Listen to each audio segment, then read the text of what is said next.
here from the Destiny International Ministries. We have Pastor Steve and we have Bonady. Good afternoon, gentlemen. Welcome. Good afternoon. Good afternoon. Good afternoon. This is your first time in the studios of Freedom FM, correct? Well, Yeah. I think this is for you. It was for me. It's actually I think my second or third time. Oh, okay. So you've been here before, just Yes, not with yes. me.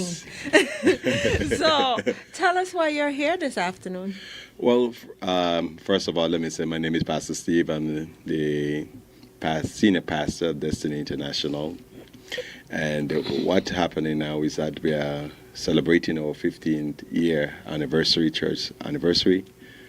And we are having a conference that starts on this weekend. So actually we start tomorrow at 9 o'clock. We're having a leadership conference because I'm one of the person that believes that leadership is everything.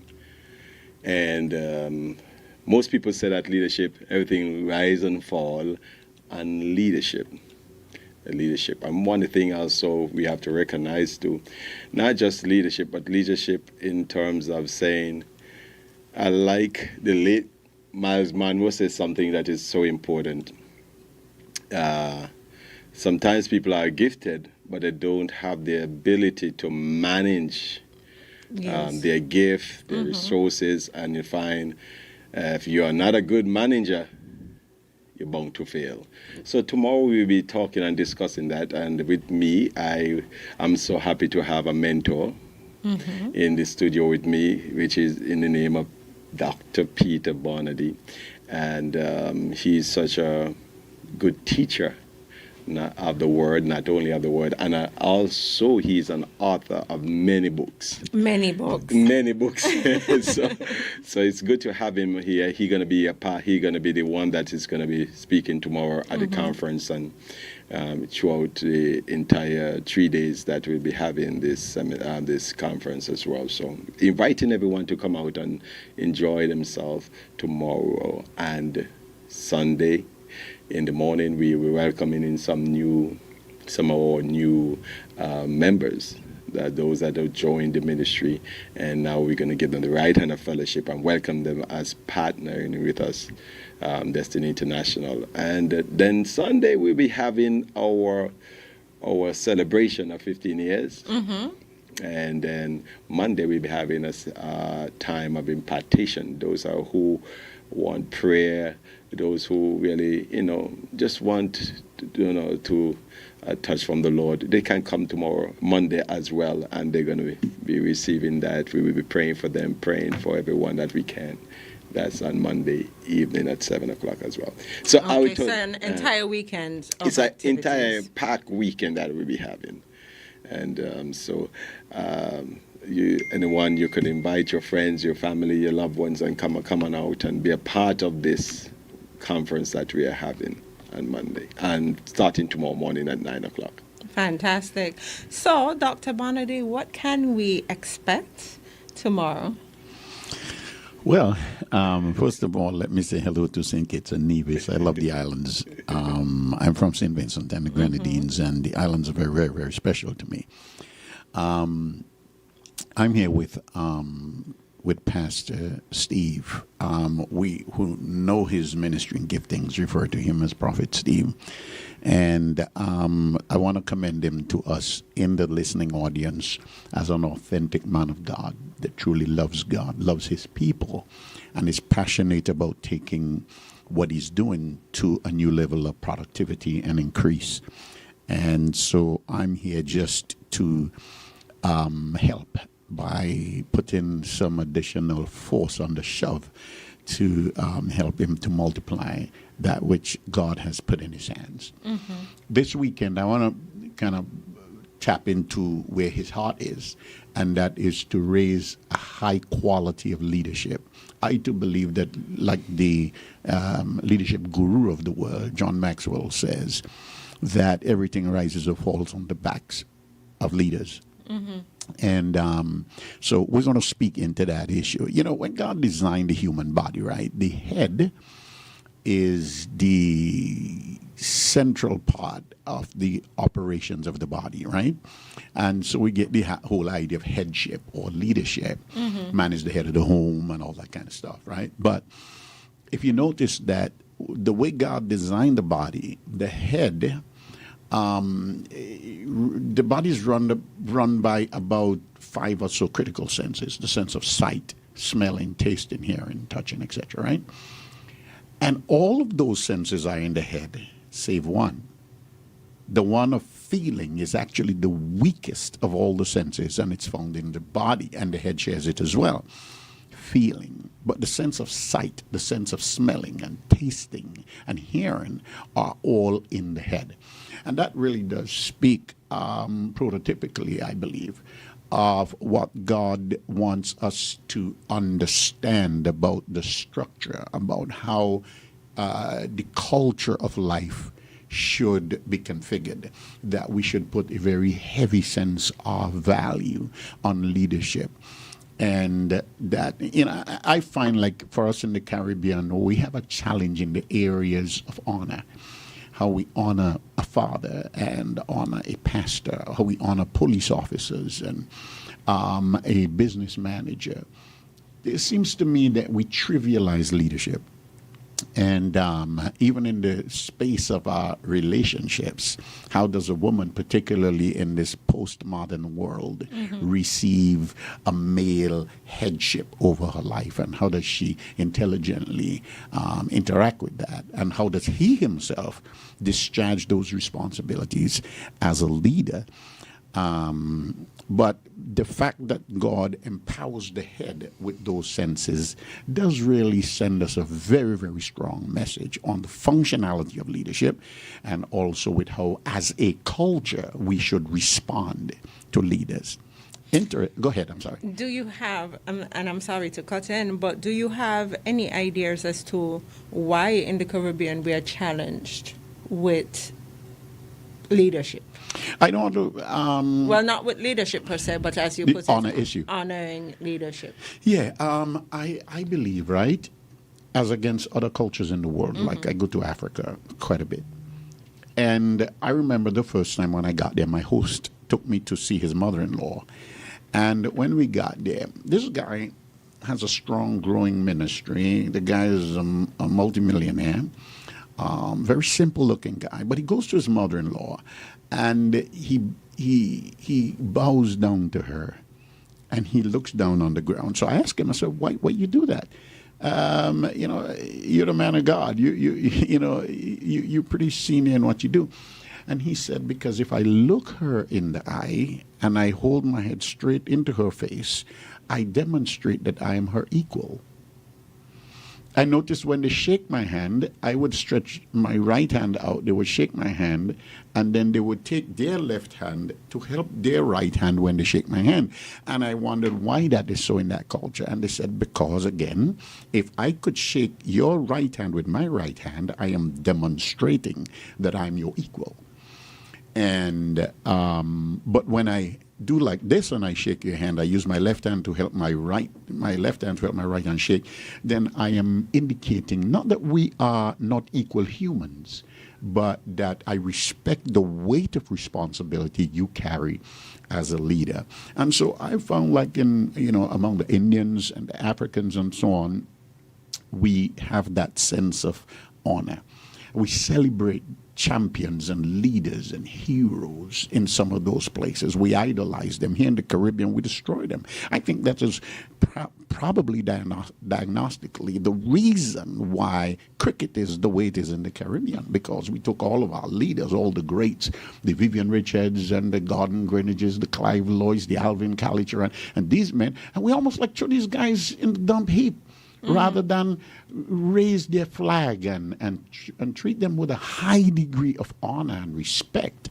And that creates a legacy within the culture. In the Caribbean, I think that, again, not blaming the status quo as it is, but I think historically it is one of the problems of slavery.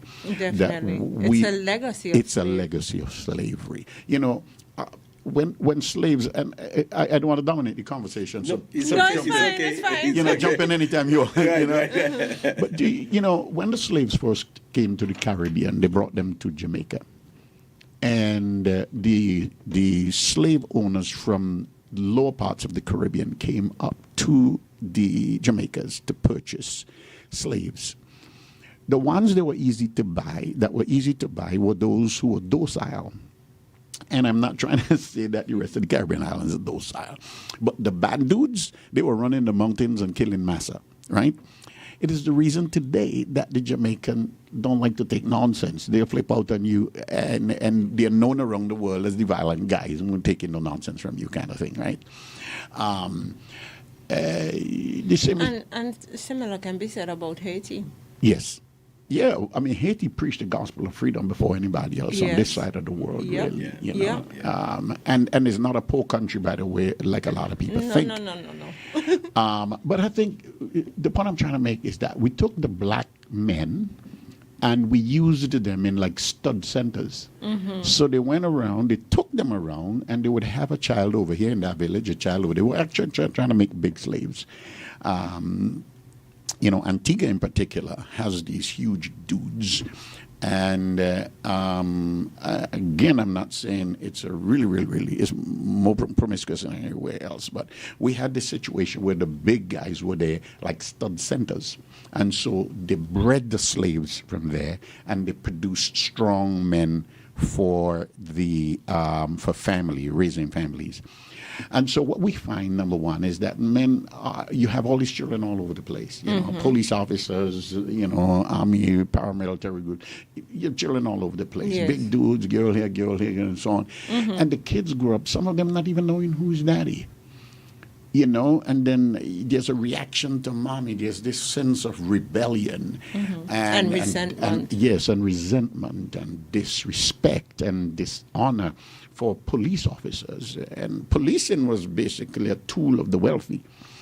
Now we are at this place where we don't see value in good leadership, to honor mommy and honor daddy and honor the pastor of the church and being respectful and treating those who carry the weight of governance with the high level of respect, to allow them to do their work. A prime minister of the country, the governor general, and all the emblems of honor. If I'm in a room and the president walks in, I stand. The head of the corporation, I stand. There's got to be some physical demonstration of that level of respect. If I'm going out with my girl, I open the door for her. You understand what I'm saying? And I rush ahead of her. I run. I am married, and she's going out to the car. I run to get ahead of her to open the door. Because I really do believe honor is a very, very, very important principle for the sanity of all society. In the Bible, we're told that the prophet is not without honor except when he's among his own people. And why does he say the prophet? Is because the prophetic is a supernatural function. And for the prophetic to have its access and power, you got to honor the prophet. It is by honoring I activate the juice. I activate the force of the prophetic. And so for any leader to do his job well, he's got to be in an environment of honor. So... Okay, so ladies and gentlemen, that's just a taste of what you'll get tomorrow. Very powerful information, and I like the fact that whilst it is about God, it's about ministry. You're also breaking down the information to a historical context. You're telling us about what's happening now on the ground, so we can relate to the information and interact with that information. Because many times, people come and they try to teach us, but they're teaching us at a level that is above our heads. It's too philosophical. It's too within the realm of ministry per se. So you don't have that practical. Exactly. So I love that. So and being relevant. Yes, it that's is. the thing, because sometimes, as you said something, we actually speak over people's heads. Sometimes our message not relevant. Because it makes us feel good about ourselves to be able to speak in huge words. It kind of plays to our ego, right? But the art of communication is for people to be able to understand what we're saying. So if we're absolutely eloquent and we go and we speak the big words and nobody can understand us, we're doing nothing because nobody understands the message that we're trying to impart. Yes. So tomorrow morning, for those who does not have already signed up for tomorrow conference, you can come in the morning. We'll register you. We get you into the conference at 9 o'clock. We've been getting back a lot of good feedback so far. So tomorrow at 9 a.m. in the morning, we'll be starting that conference. And you just get a taste of what just... Powerful. Yes. Absolutely powerful. Yeah, absolutely. I tell you, I said to you, also there's going to be some books on sale. He written several books.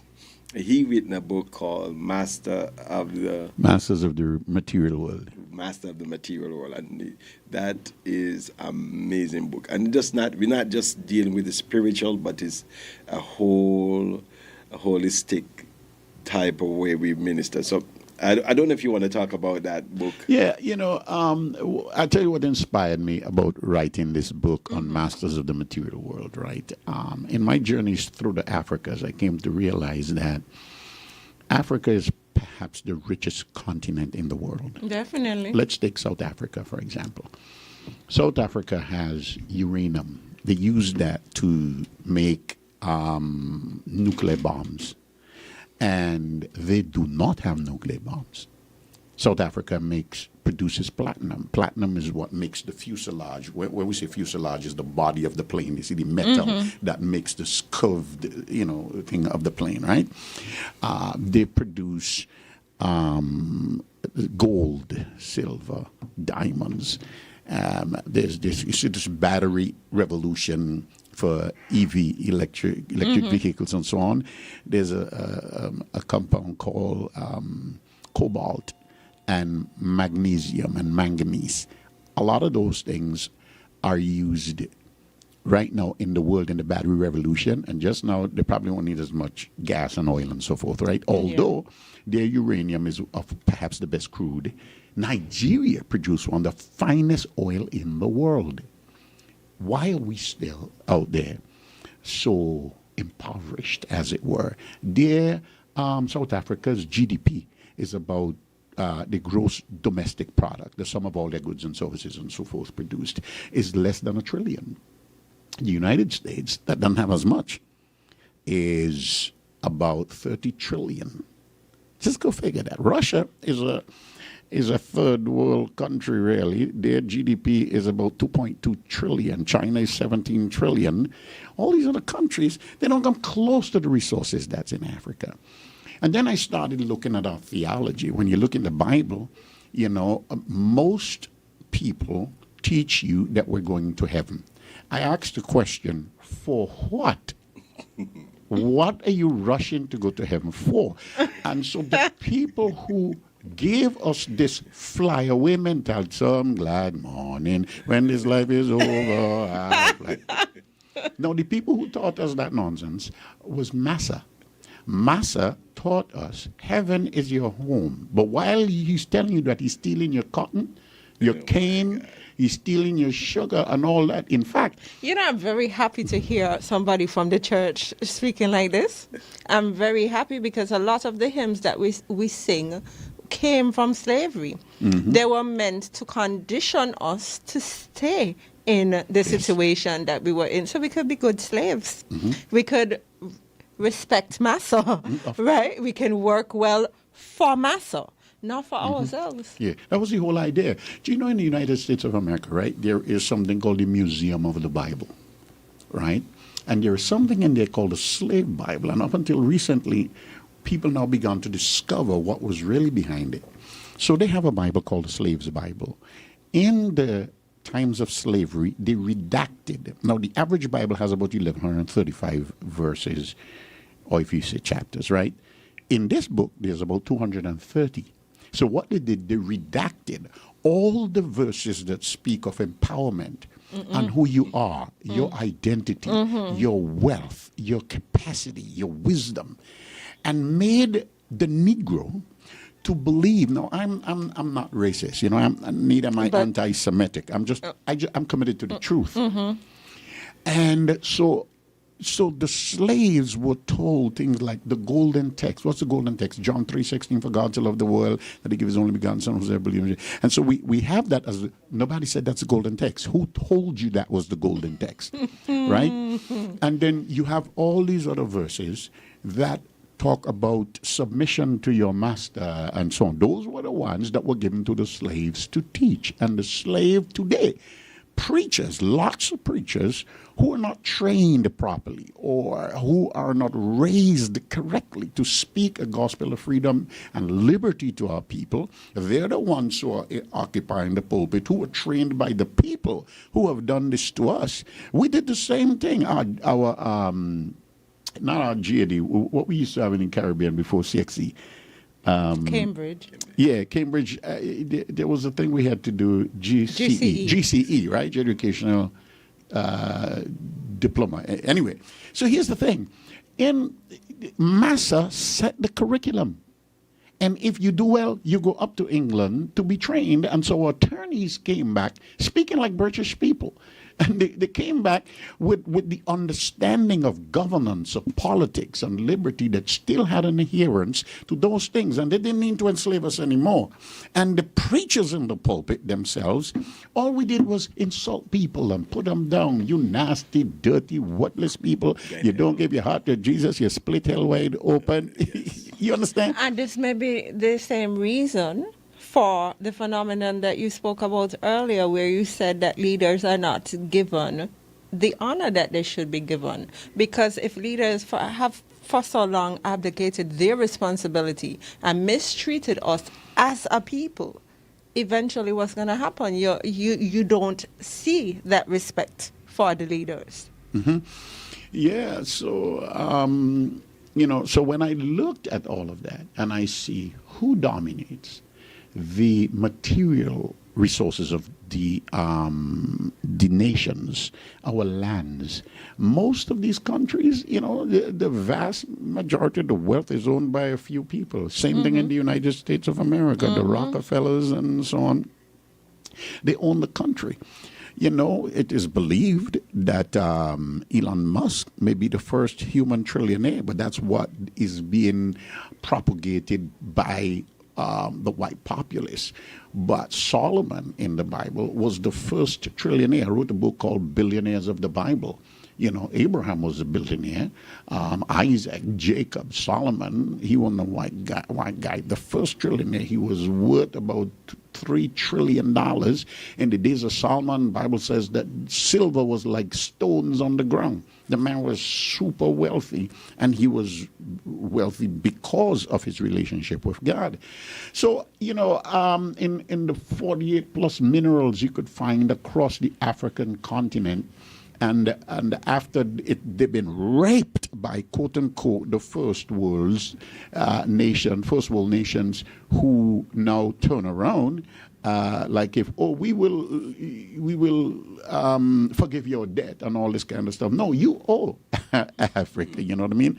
So I wrote the book to say, God made us to be rulers of the material world, not to go to heaven. Like people talk about going to heaven, and you're up there sitting down for 7 years. You're raptured, you go away, and what are you doing up there? We're sitting in the marriage supper of the Lamb.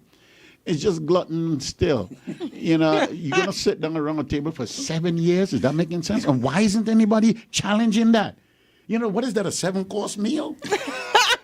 Is he now Jehovah Chef instead of Jehovah Jireh? What is this? And it's almost like somebody saying to us, stop thinking. That's what they're saying, to stop thinking. And then you start thinking, they tell, well, I don't believe you're supposed to understand. But I believe you're supposed to understand. Okay, so we go to heaven to sit down on the dock of a bay watching the clouds roll away. Okay, I don't believe that. I believe when God made man, he said to him, be fruitful, that is to be productive. Come up with something. And to be fruitful is not just to make a lot of babies. That's how we interpret it. But it's to be productive. Take the raw materials of the environment. Take the iron ore. Take cedar. Build houses. Build bridges and roads and tunnels. Get into nanotechnology. Put a camera down in the vein to see what's going on down in there. Be productive. And then he says, be fruitful and multiply. Whatever you make a lot of it. And then he says, replenish the earth, meaning you should have so much, you should be so wealthy, you leave a deposit behind for future generations. And then he said, subdue it. That means we must manage the universe and the environment through intelligent pursuit. We were made to rule the material world. That is God's design. And when man sinned, it did not change God's agenda. You see? And so somehow we must go back to that and find value in manicuring the grass and keeping the flowers looking well and cutting the grass neatly and painting our house nicely and building, if you want to put fence on an edge, do it nicely. If you have a boat in the ocean, take care of it. You have your car, wash the car, polish it. Find value in fixing the step. Don't let it break down. We're in a region that is vulnerable to storms. Build your houses well. The government should pass laws that will govern the construct of our homes because we're vulnerable to hurricanes. Definitely. Make life beautiful. You have a wife. I said to my people at church, don't send your spirit to church. People like, I'm with you in spirit. I stay at home, but I'm with you in spirit. I said, keep your spirit home. Because if I see your spirit alone in church, first of all, you're dead, because the body without the spirit is dead, right? And if you married, I say this, people laugh, I say, don't give me a kiss in the spirit. I want to feel your wet lips on mine. You understand what I'm saying? I love your body. It's beautiful to look upon. Breast is beautiful. Legs are amazing. But we have this kind of, it's crazy how we are. I just wrote about 8 books on human sexuality. The last one I wrote is God wants you to enjoy a lot of sex. So I wrote it, and people like, oh, my God, Pastor. Gentlemen, we're out of time.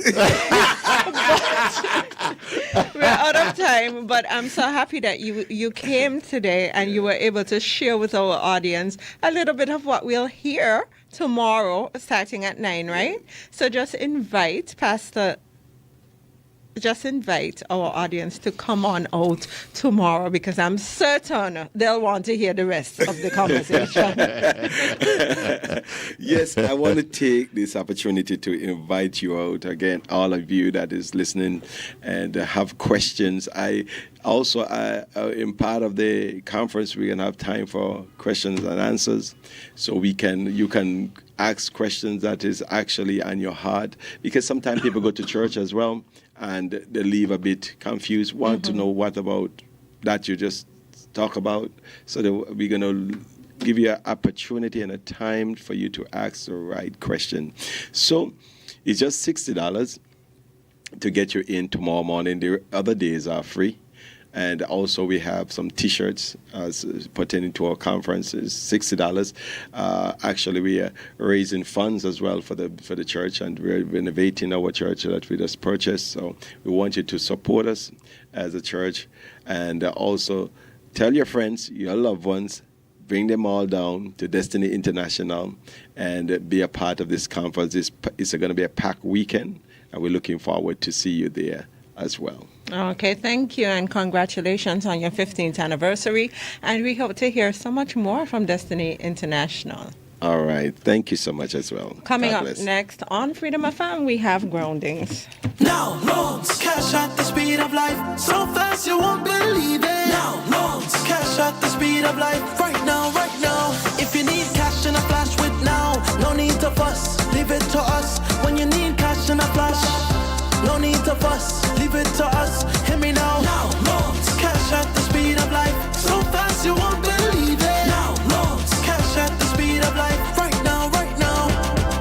Approved in a day, yeah, yeah. Some money on the way, yeah, yeah. Approved in a day, oh, yeah, you know it's coming. When life throws surprises your way, now's here to help. Whether it's for an urgent bill payment, home improvements, or unexpected health expenses, or even that last-minute holiday trip. With Now, you get cash in a flash. Approved in just 24 hours. Approved in a day, yeah, yeah. Some money on the way, yeah, yeah. Approved in a day, oh, yeah, you know it's coming. Now loans, cash at the speed of life, so fast you won't believe it. Now loans, cash at the speed of life, right now, right now. A loan product powered by National Bank.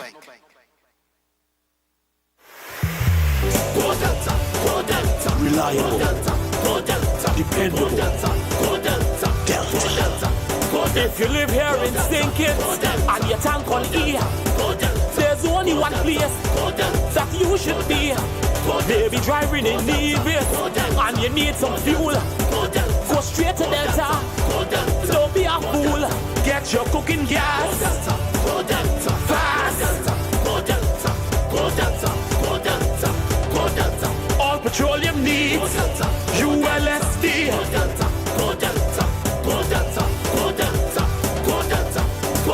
Everyone in the region is shouting, go Delta. Premium gasoline in a fully stocked C-store. So there's only one place you should be. Delta Petroleum, baby. For life's finest moments, celebrate them with Skoal Premium Lager. Pure malt, pure class, pure perfection. Skoal, class and perfection in a bottle. Back to school shouldn't meet you unprepared.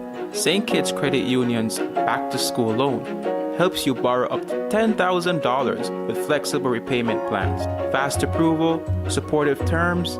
Invest in your child's future with confidence, because every child deserves a strong start. Start today at www.skccu.com or call 465-2272. SKCU, invested in their future with you. Hey, Webmaster here. I stay connected to Freedom with the Freedom SKN app. Simply search for the Freedom app in the Android's Play Store or the Apple's App Store and download it. Enjoy world-class radio at its best, anytime, anywhere. Become a Freedom apper today.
At 1:44, we are back with Groundings. SU St. Kitts and Nevis right here on Freedom FM. I know a lot of people look forward to Friday afternoons to hear from the esteemed gentleman I'll be sitting in this afternoon. I'm hopeful that, you guys are satisfied with having me here this afternoon. So, as usual, we have former ambassador and former deputy prime minister, former a lot of things. Sam Conda. All former things will pass away. All things are new. Well, yes. Welcome. Welcome. Thank you for, I always feel a bit awkward thanking you gentlemen for being here when I'm the guest here really on a Friday afternoon, but thank you for being here. Thank you, Jamie. And we have Dr. Patrick Martin, who is former Chief Medical Officer, and he's now advisor in the Ministry of Health. Temporary. Temporary. Well, I don't know about temporary, but that's what he's saying, right? I'm telling you. Okay.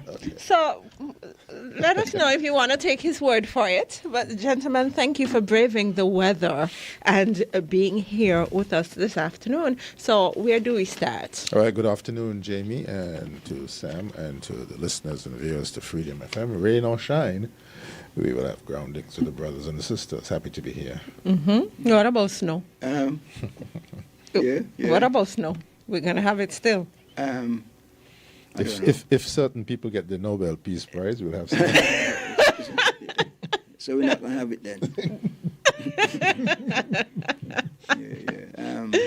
I want to say good afternoon to all our listeners and supporters and encouragers. I continue, Jamie and Patrick, to be just encouraged and impressed and amazed of the following and the interest, And I want to thank all those people. I can't call them by name, but everywhere you turn, Sam, we hear you. We like what you're saying. Sometimes we don't like what you say, but, we think that, program is serving a good purpose and we want to encourage you. So, just every day, every minute of the day, and I want to thank them. I want to let them know that it's because of them we're here, and they continue to encourage and uplift the spirits and the program. Okay. Well, as usual, we start with the remembrances and celebrations of icons. And while we get logged in, at this time of the year, we look to the east, we look to the south, and we look to the north, and see what weather will affect us or is affecting us. And we are still under the effects of the remnants of tropical storm Jerry. We were promised 2 to 4 inches. We wait for the official measurements from the Met Office, but it feels like 6. And we just saw the notice from the Met, from NEMA, that coastal, there's strong water action, marine wave action, stronger wave action. So that is to be expected. As the center of the storm is north of us, and then it kicks up in the Caribbean Sea. So the stay police safe. actually put out a notice saying that Irish Town Bay Road is closed to vehicular traffic because the water is coming over to the streets. We're asking everybody to be careful when going to that direction, when going in that direction. So Tropical Storm Jerry is probably the 4th or 5th area of disturbed weather that seemed to be coming our way, then veered off in terms of the direct effects of the core. And we continue to count our blessings and say our prayers. And we have a standard prayer here that Sam keeps at the grounding decks. But it shows you that we are in a new normal. Yep. We are in a new normal. The science predicted that about 25, 30 years ago. Science skeptics are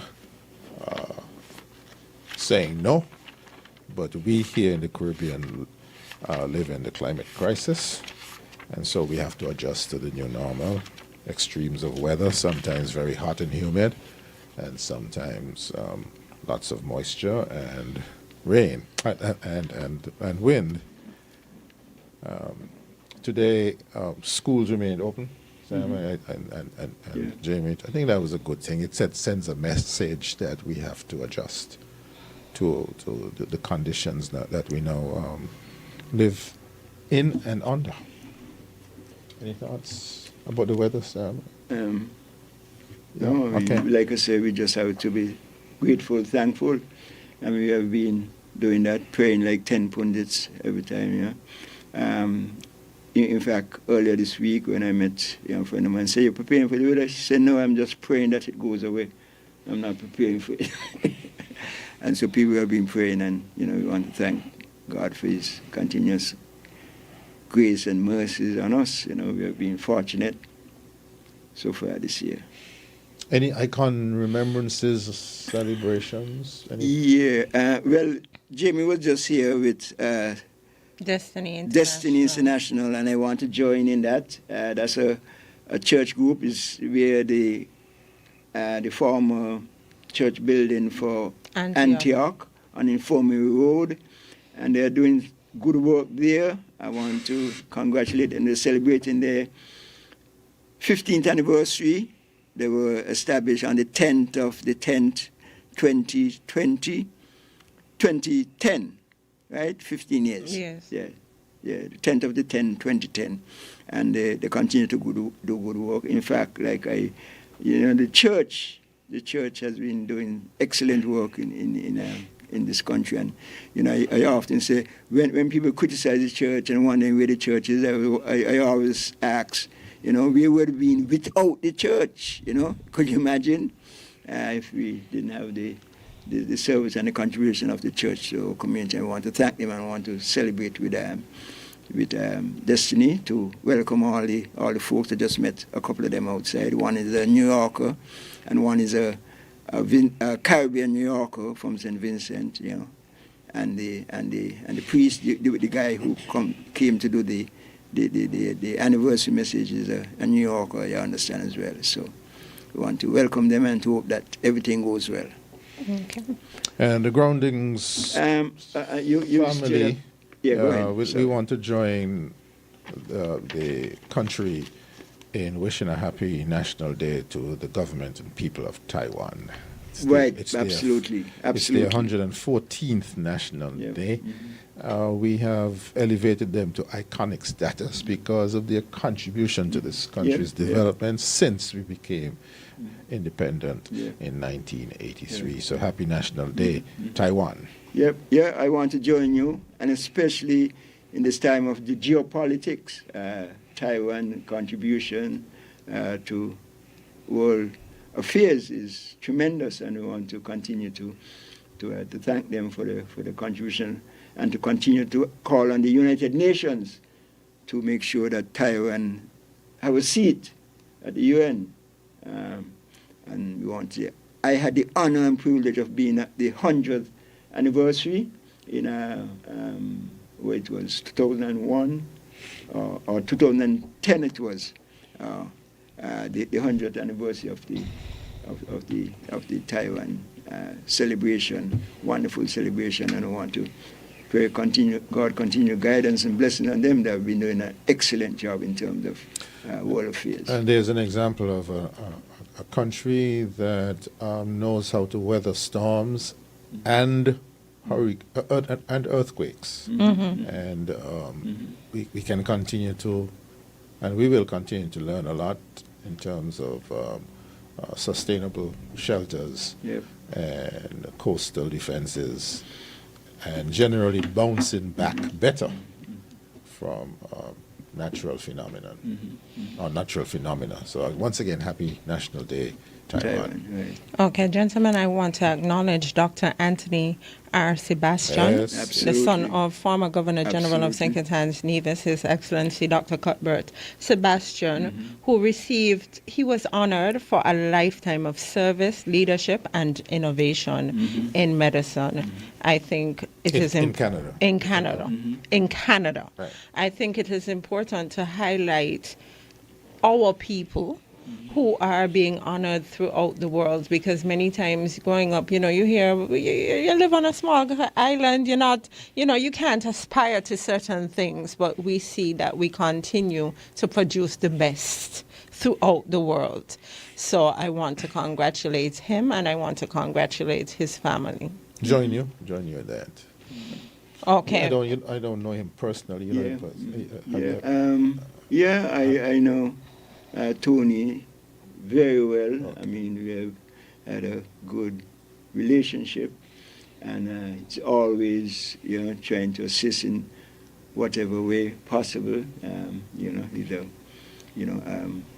regular contributor to affairs here in this country, and we want to thank him. And congratulations again. Yeah, just let me read, with your permission, Jamie. That's very important these days, right? Parliamentary it procedure. It said the subject is recipient for the Black Physicians of Canada Lifetime Achievement Award. And he says, Dear Anthony Sebastian, on behalf of the Board of Directors of Black Physicians of Canada, I'm delighted to congratulate you on being selected as the recipient of the Black Physicians of Canada Lifetime Achievement Award. This award recognizes a lifetime of extraordinary contributions to medicine, education, and the advancement of black communities, all of which you have exemplified throughout your remarkable career. Good. Okay. Fantastic. Gentlemen, in terms of remembrances, so I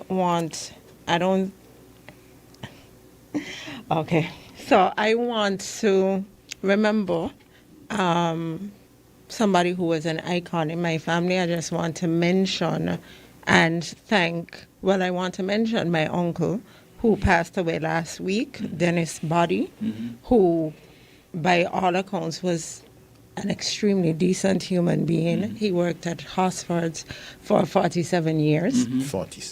47 years.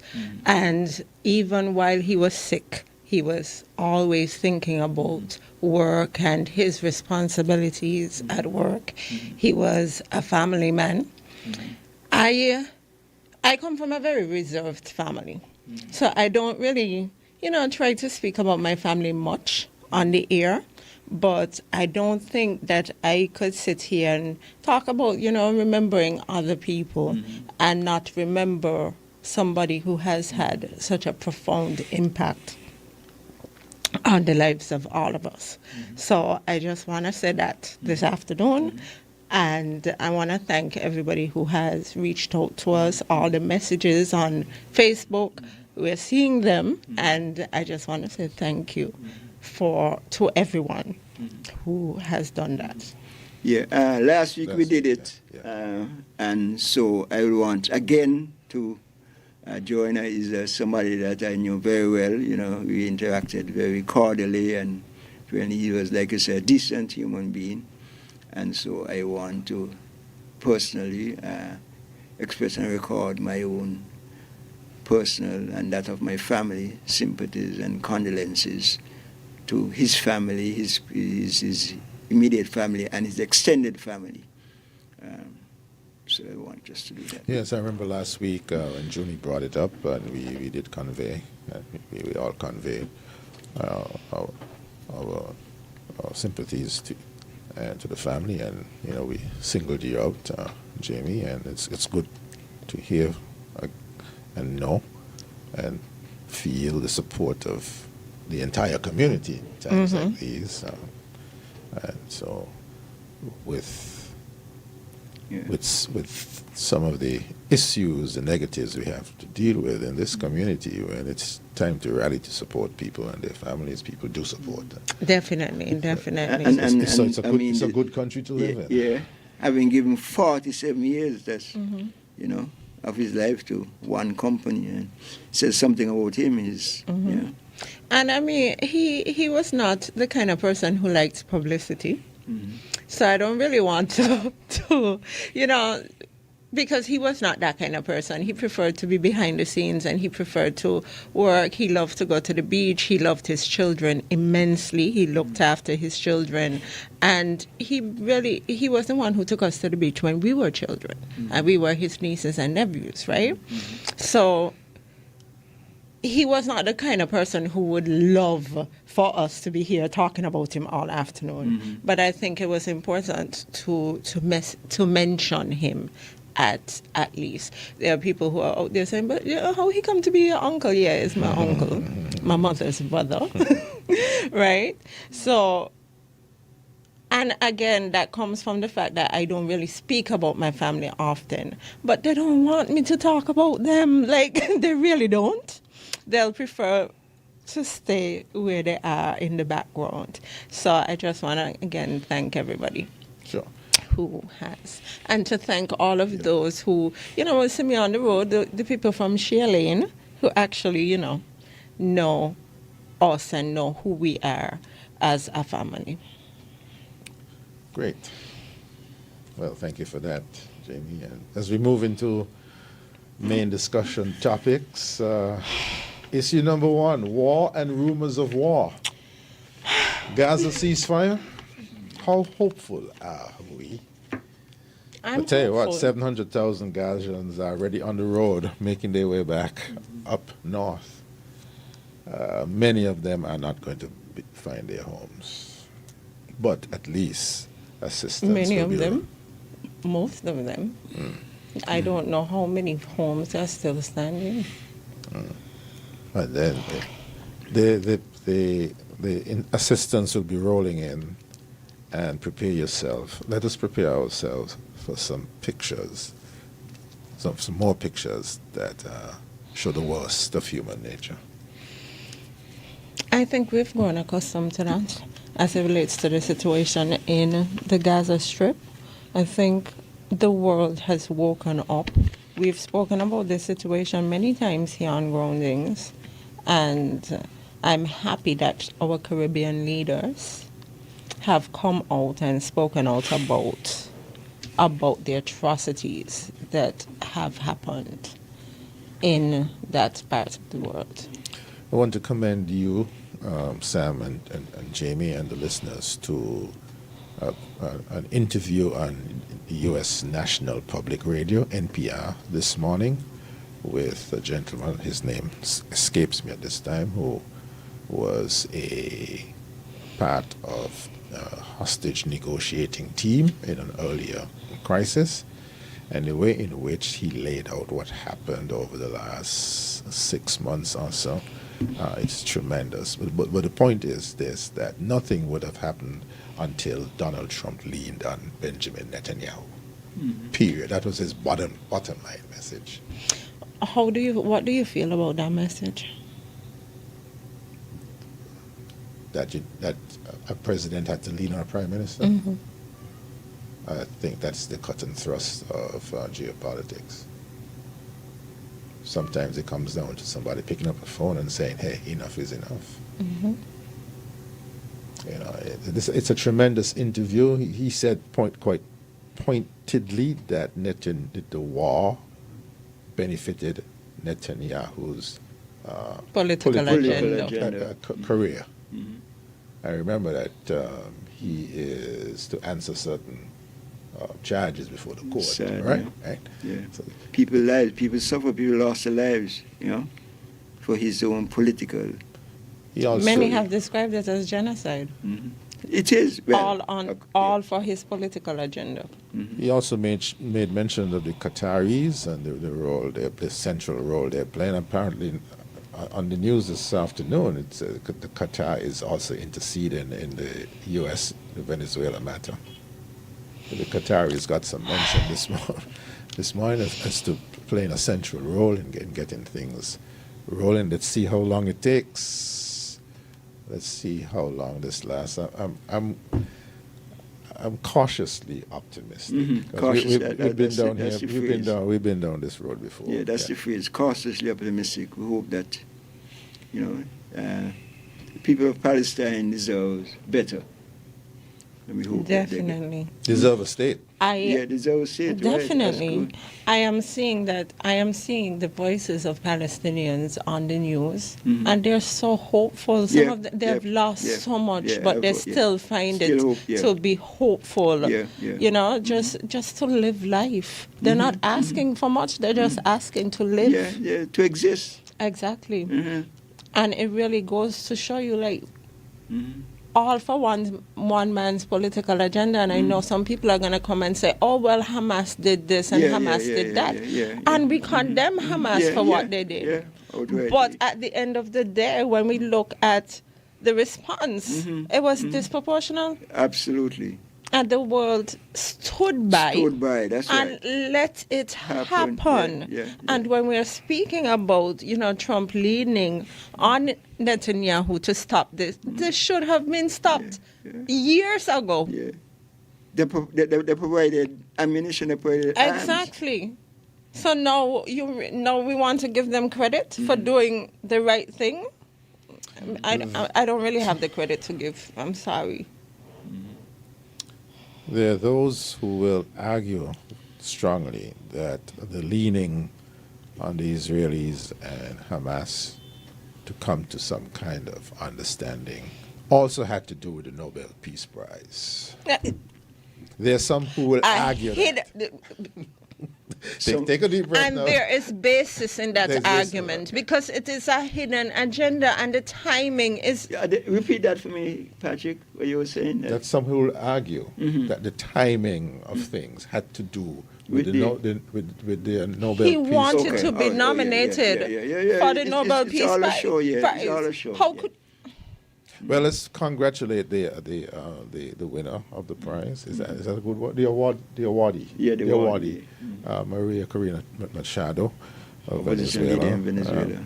She, a resourceful person sent me a clip of the announcement she received in real time, and she was very humble. It's not about me. It's about the team, the group, the people who are fighting for democratic rights in Venezuela. So, congratulations again to her. And Venezuela is part of the Caribbean, right? Venezuela has a Caribbean. they do? They have a Caribbean shoreline. So a zone of peace. It's and shocking. have provided so much assistance to the Caribbean. Real assistance. Oh, we remember that. I mean, if we remember that, how could you forget that? No, we've been discussing that for 2 weeks, 3 weeks. How could you forget that? No, I'm not saying that we, as the panel, I know, but because of the current situation, I think that there are some who would like to forget that. From not only Maduro, but what was the Chavez. I mean, they've been extremely generous to the Caribbean.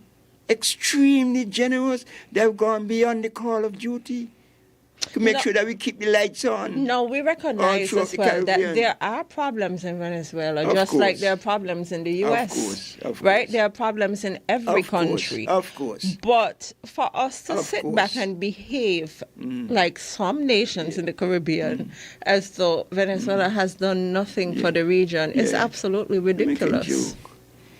But that leads us to our next topic, right, Dr. Martin? Well, yes. The breaking news earlier this week was that U.S. military assets are about to be positioned in Grenada.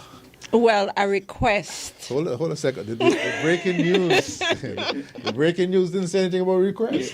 Remember, you're speaking Grenadian here. Well, isn't it instructive that we are speaking... Mr. Conda, why you won't be putting my business out there?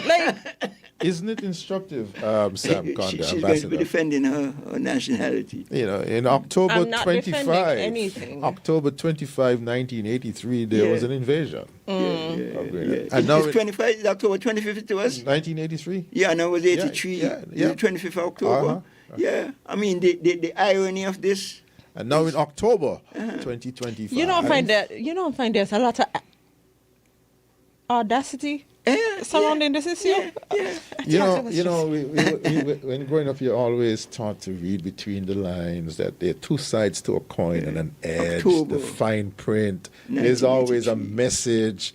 You listen to the world news, but listen to BBC, listen to Al Jazeera, but get some other inputs, because... And weight against context. Mm-hmm.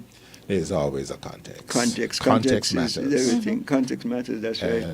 And I think this is why this program is so good, because while there may be differing opinions, you bring the information and encourage people to interact with that information, That's because right. a lot of us just, listen to people and take their opinions as our opinions. So we have now seen the official statement from the Office of the Prime Minister of Grenada. I have a news clip on this. It's 3 minutes. Do you want to take Let's, that? because this is very clip? important. This is Geopolitics 101. And it's right here. Received a request from the United States to temporarily install radar equipment and associated technical personnel at the Maurice Bishop International Airport. In a statement on Thursday, the Ministry of Foreign Affairs and Trade said the proposal is under technical and legal review. The statement said no decision has been made and any approval will follow what is described as established national procedures. The so-called military assets to be installed in Grenada is believed to be part of a U.S. move in its proxy war against Venezuela. There appears to be growing concern in Grenada, and its government is giving what one person called serious consideration to the request. The U.S. Senate on Wednesday blocked a preliminary move to terminate President Donald Trump's use of the military to destroy boats. Okay, we are back, and that was just a short clip about what's happening on the ground in Venezuela. There, Some people are concerned in Grenada. Sorry, which is just across the street from Venezuela. And the issue is Venezuela. Right, exactly. That is the issue. Cast your minds back to October 1983. Where were you? Sam, I was in Grenada. You were in Grenada. I was in Washington D.C. I was in Grenada. I was at Howard University, which is up the road from the White House. Where were you, Sam? I was in Sussex, in Brighton, at a class meeting where we had students from all over the Caribbean, Jamaica, Trinidad, Barbados, So listening I was and discussing. I was in medical school, and I had to literally tear myself away from the Grenada invasion, because it was affecting me. When one person said to me, "What a small country like Grenada need an airport for?" So I reminded them that St. Kitts and Nevis is much smaller than Grenada, and we have an international airport. And I was there to study medicine, so information. And we know the stories that were propagated at that time about that airport and why the airport was necessary. And in my estimation, the airport was the primary pretext for the invasion. That it was going to be a jump-off point for Russian and Cuban assets, and that there would be a domino effect of the Caribbean countries going communist. And now that same airport is now the basis of a request. Can do. So you understand the audacity? You like that word? What today? You understand? Because for me, let me tell you, right? For me, this is a personal issue because that invasion really charted the course of my life. That is how we ended up here. Right? And while I'm not going into all the details surrounding that, because again, some stories are not necessarily your stories to tell, this is something that happened, and many Grenadians don't even want to discuss what happened because of the trauma associated with that. That's right. So to come to a traumatized people and make this kind of request, it's audacity. It's madness. And just 40 years later, just 40 years later, the living experience of so many people. Exactly. Up to this day, people don't even know how many people died as a result of that invasion, and people don't want to discuss it. If you put people first, then you will uphold the Caribbean as a zone of peace. Primary if your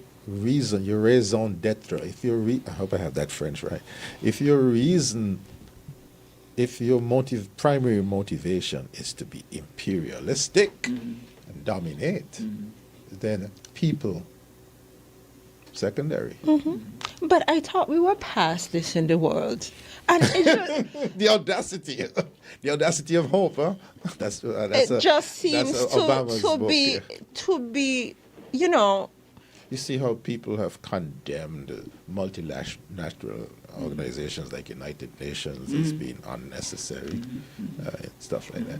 So we're discussing this because St. Kitts and Nevis, 42 years old, we are part of a global construct, you know. Someone says, right? And I think this is an important, I'm not going to call his name, but I think this is an important addition to the discussion. Do you know why Grenada's CBI was excluded from Trump's classification of the other 4 in the region? Because many times we discuss these issues and people sit back and say, but what had to do with us, right?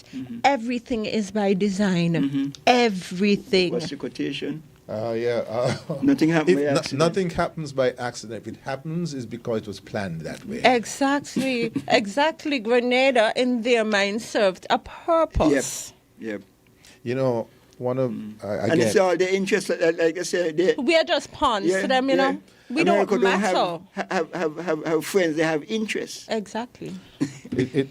I told you that I had to tear myself away from this issue when I was studying medicine, because and this is one quotation from the former U.S. Secretary of State George Shultz when he visited Grenada.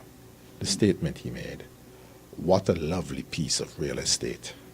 Quote unquote. Real estate. You see a country? Yeah. I mean, this is a continuation of Trump see the rest of the world as real estate, you know. In fact, you remember the conversation about Denmark? Yeah. Greenland. And Gaza. And the Canadian Prime Minister had to remind him that. Oh yeah, that was supposed to be another state. Canada. There's some real estates not for sale, like the White House. No, some people still say, don't they? Why are we here in St. Kitts and Nevis? Why should we care? Why bother discuss these things? Well, here's an answer, a possible answer. Please feel free to join it. St. Kitts and Nevis is the smallest country in the Western Hemisphere, the 7th smallest in the world. We're a small island, large ocean state with an open economy. We have to do business with the world to stay alive. Yep, absolutely. That's it. And to do business with the world, you have to have friends, allies. Yep. And sometimes your ally says to you, I would like to do something. What do you think the Grenada government's response must be? That's an audacious. Listen, right? Must be. But you do recognize, and I won't like to be the Prime Minister of Grenada in this situation, because you do recognize it's a difficult position to be in. Yeah, but how many options he has? This is more than a Grenada thing. This is a Caribbean thing. This is a Caribbean thing. I mean. So you are saying that you feel CARICOM has a role to play in this? It must. But it must. I mean, this, and the Grenada on its own. You want me to tell you what CARICOM is going to say? What? This has to be. This has to be. Sorry, Sam. Guyana is not necessarily sorry with what's happening to Venezuela. And we've heard the pronouncements from Trinidad. Okay, moving right along. So how is CARICOM going to have a united front? Well, first of all, right. So, okay, so that's the question. The question is, can there be a united front in the current circumstances of CARICOM? And we're not really hearing any other leaders. Yeah. Well, I mean, have a profound statement saying anything profound on this matter. We are not being clear or firm on this matter. If we don't have a consensus, a united front, and this, the whole thing about free movement and Caribbean single market and all of that is a waste of time. Well, I think that's a separate issue. Separate issue? It is not. Separate issue? It is not a separate issue. Because if we cannot unify, we cannot have a unified approach as it relates to all politics is local. All. So we're wasting time. We're wasting time about freedom of movement and CARICOM single market and economy and so on. In the end, you do things for the interest of the people who elected you. However, we recognize in order to do things for people who elected you, you have to do business with other people. So how would Prime Minister Mitchell respond to this request? I think he only has one option. What is that option? Yes, he has to accede to the request. Because not acceding to the request is not an option. And then when he accedes to the request, how would that affect him at the polls? That is because this is the balancing act. There are two sides to a coin right? and an edge. There are two sides to a coin and an edge. Because there are some who would understand that your position that he has to accept. I'm also thinking about the context of these. Yeah, there's some who would be able to logically think like that. But then when you weigh that against the hurt and the trauma that still exists in people who are in their early 40s. I hear you. And you see, it will have an effect. We had trauma and hurt of, I'm going to say something, trauma and hurt of people of color is secondary to some people. I agree, but I am saying that it's a tough one. It is, but that's the reality. Yeah.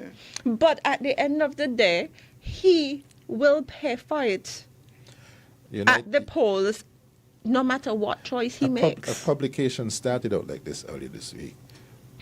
United States is Grenada's most important trading partner. United States is Grenada most important but trading partner. United States is all of us most important trading partner. All of us, not Grenada. All of us. True. Is it an actual trading partner though? True. Therefore, is it? But it's a partner. Is it an actual trading partner? That is the language.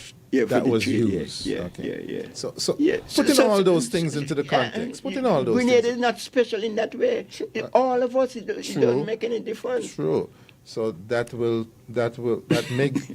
influence how all of us respond. So basically, this is saying that we don't have a choice. Yeah. But you see, that is what dialogue and diplomacy is about. You know, it ain't just agreeing. You must agree on certain terms and certain conditions. But, Mr. Conda, there are some who are of the view that with this current president, diplomacy doesn't exist. You'll lean on you individually. And we are seeing that.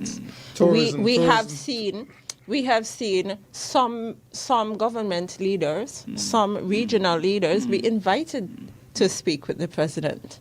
Not as a CARICOM block, but some here and then some there. Divide and rule. It's the same time. It's the and same when we thing. talk about the Caribbean as a zone of peace, you don't mean a zone of peace for Grenada, or you don't mean a zone of peace for Trinidad. You mean a zone of peace for the Caribbean. This is our space. I became very nervous. Remember, the U.S. is in the space, the U.S. Virgin Islands. Exactly. Good. So it is our space, and each one of us has an important role to play and an important say in this matter. So the point being raised is that an ally has requested some space from another ally. Yeah. And your friend has asked you for some space. Yeah. So we have to discuss it. Your friend has asked you for some space so they can attack your friend. Yeah. All of that has to be considered. So which friend is more important? All of that has to be considered. But the question is, which friend is more important? Your major trading partner is more important? Especially if you're a tourism-dependent economy? Yeah. I am not saying that is not going to happen, but that must happen on conditions. There must be some conditions. There must be negotiations. You're right. There must be respect for the sovereignty. Otherwise, it doesn't mean anything. Well, no, I wouldn't go so far as to support it doesn't mean anything. It means, to me, it means that from a St. Kitts and Nevis standpoint, that we are part of a mix. And we are not in terms of international playing, we are not a law unto ourselves. Of course not. There's nothing there. No. Right? So we must be smart. Of course. In our alliances. Yeah, of course. And strategic. Yeah. In our communication. Of course. Good. Absolutely. Good. Absolutely. Putting perpetual progress and a sustainable view always in the front mirror and the back mirror. Yeah, absolutely. Absolutely. And so if your ally says, you have to give it due consideration. If your ally asks. Yeah.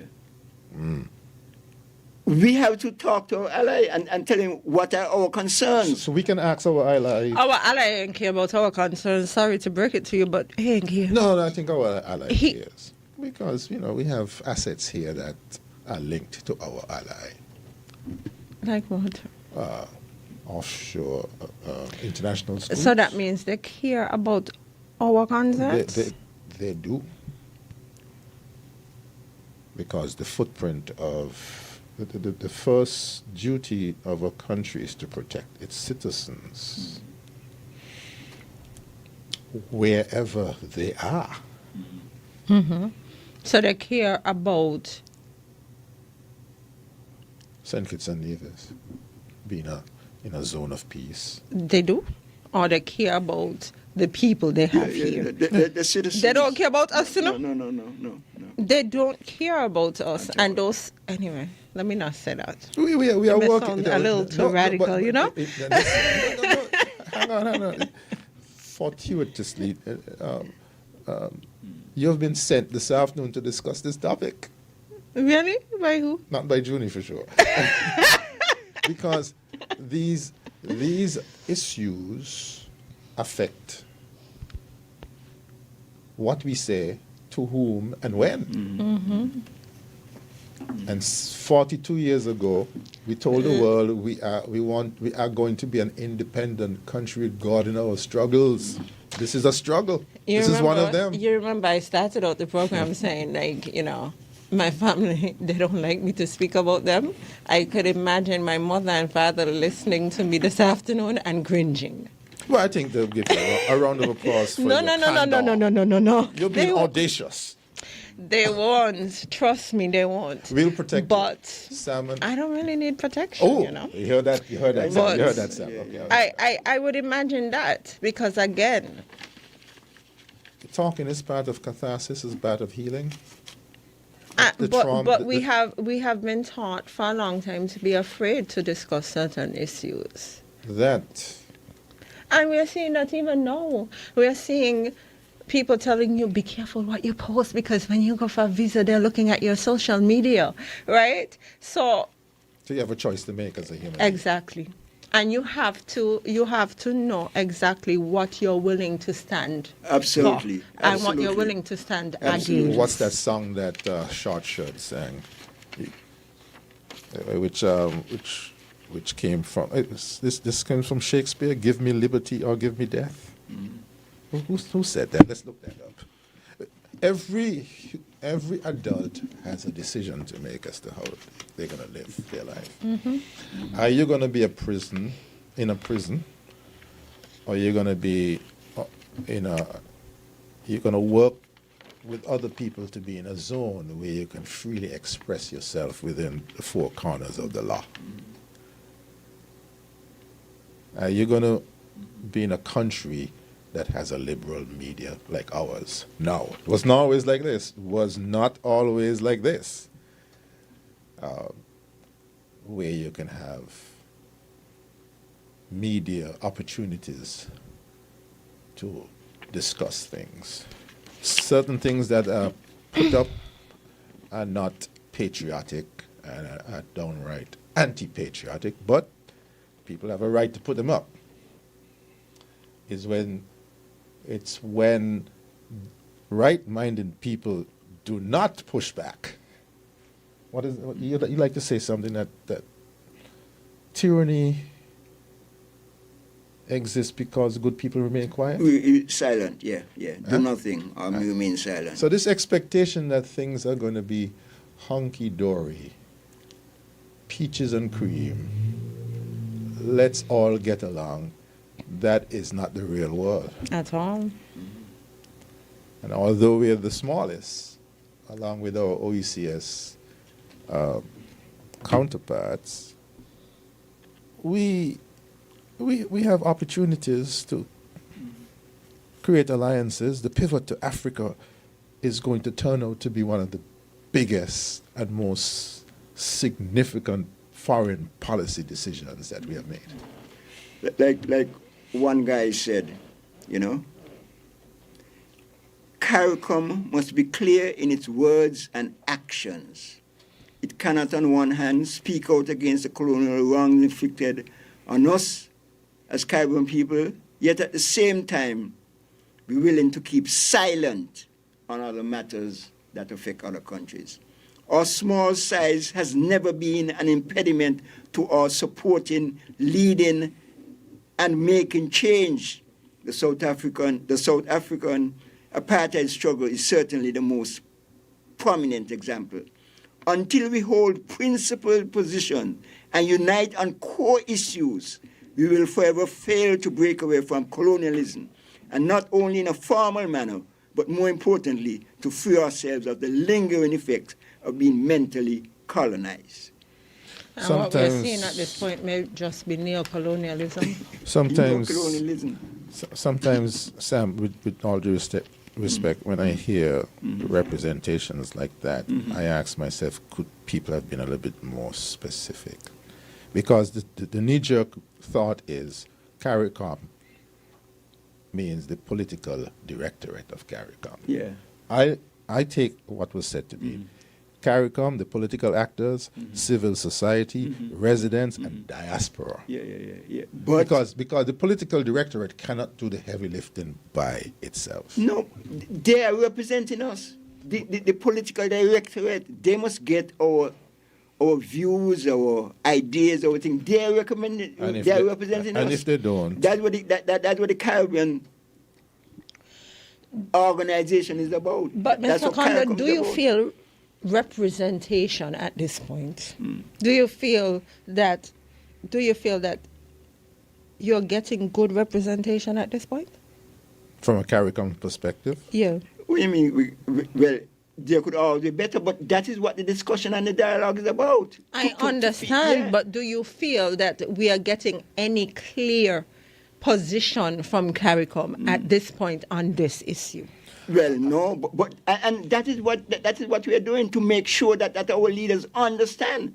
That's what all the discussion is about, to make sure our leaders understand. That's what we're saying with the Grenada situation, that they must listen not only to Grenadians but to the Caribbean people as well.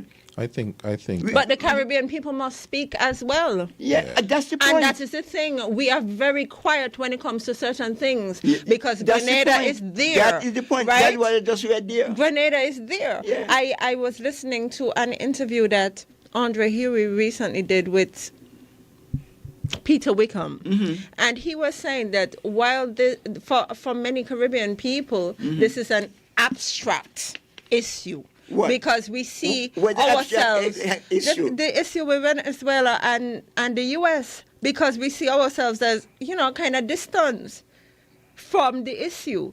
We are not feeling the issue on a personal level. And it is true. There are people who are listening to the program right now who are sure they say, well, why they don't hush? What I got to do with us? And I'm certain you have heard those comments, right? But we have to get people to understand. Exactly. We have to get, that's what the program is about. Unless we as a people decide, listen, we're going to stand up and we're going to speak out, even if our opinions are not the same, but we're going to voice that opinion. I tend to support Jamie on this. I hope the minutes reflect that. You got that. You understand that? Yeah, but gentlemen, listen, right? Wait, hold a second. This is a test of maturity. And it will be very helpful to the political directorate if residents and our citizens in the diaspora speak up.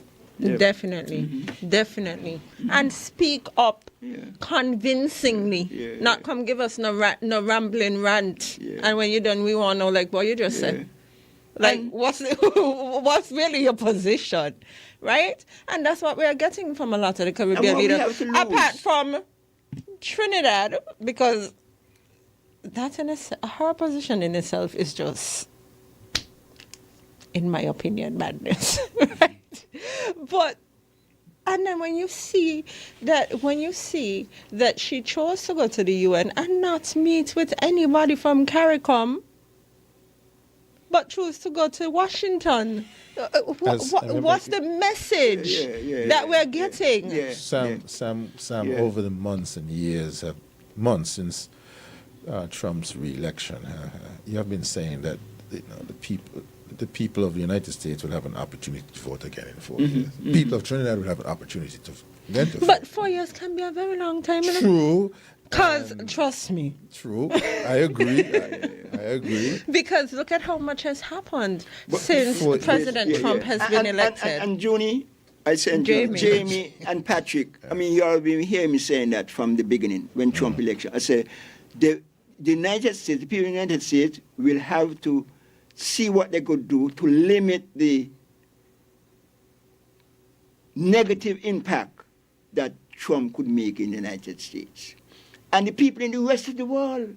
And that's what people are doing. Yes. We'll see how they could, because the 4 years he's there and he's going to be there and we can't do nothing more. But the whole test is to limit the negative impact that he could have. And the people in the United States will do that, and the rest of the world will make sure that they limit the negative impact that he has to it. So, and then so Trump you will treat him move like on. a child that's having a tantrum. It's a test of That's what's going to happen. That takes a lot of patience. And it's a test of the maturity of your democratic institutions. Yeah. It takes a lot of patience. A 4-year tantrum. Yeah. That's what has to happen. 4 years of and tantrum. that's what they're doing. It's a test to their legal system, the judicial system, the social system, the institutions. I mean, but they're working on it, and that's what has to happen. And the rest of the world is doing that. You see people gathering up, the Chinese and the Brazilian and the Russians and the Indian. It's definitely decentralizing the U.S. Yeah. One of the positive impacts of all of this, I believe, is that the United Nations Security Council will be reformed. You think so? No, I don't agree. United Security Council reform? You think so? For that to be reformed, it has to take the consent and the support of the members. What do you call them? The Security Council. The Security Council. Yeah, it will be reformed. And when? And Africa. When? And Africa, the countries in Africa will lead that charge. Yeah, but what the reform needed is to take away the veto. True, that's what I meant. That ain't gonna happen. That okay, will what not happen. about broader representation? Broader representation. So it will be a phased approach. A phased approach. Okay, broader representation with African. But what we need, the reform we need in the Security Council is abolish the veto. I mean, you can't have the rest of the world saying that it is not democracy. Eh? It is not democracy. It's anti-democratic.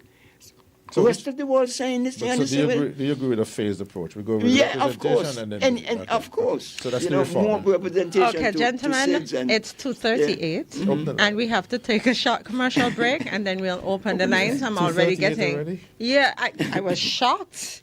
Right, I'm already getting. That's a only lot 10% of the agenda. The permanent members. That's the word I was looking for. The permanent members. The permanent 5.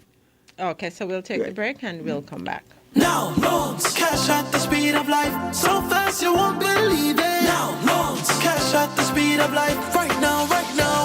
If you need cash in a flash with now, no need to fuss, leave it to us. When you need cash in a flash, no need to fuss, leave it to us. Hear me now. Now loans, cash at the speed of life, so fast you won't believe it. Now loans, cash at the speed of life, right now, right now.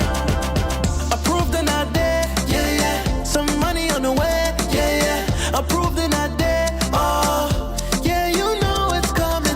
Life throws surprises your way. Now's here to help. Whether it's for an urgent bill payment, home improvements, or unexpected health expenses, or even that last-minute holiday trip. With Now, you get cash in a flash. Approved in just 24 hours.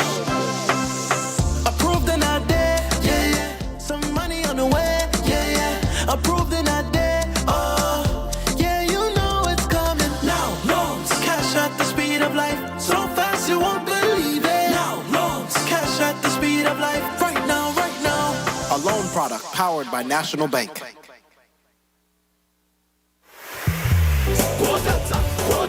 Reliable, dependable, Delta. If you live here in St. Kitts and your tank on E, there's only one place that you should be. Maybe driving in Nevis and you need some fuel. Go straight to Delta. Don't be a fool. Get your cooking gas fast. All petroleum needs ULSD.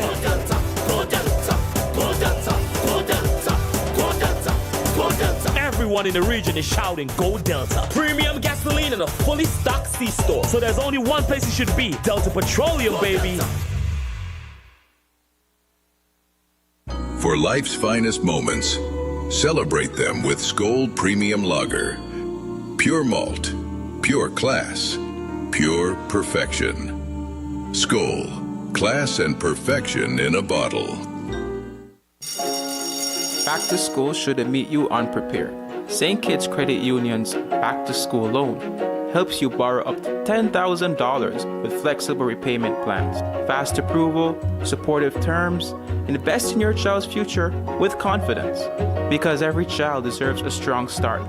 Start today at www.skccu.com or call 465-2272. SKCU, invested in their future with you.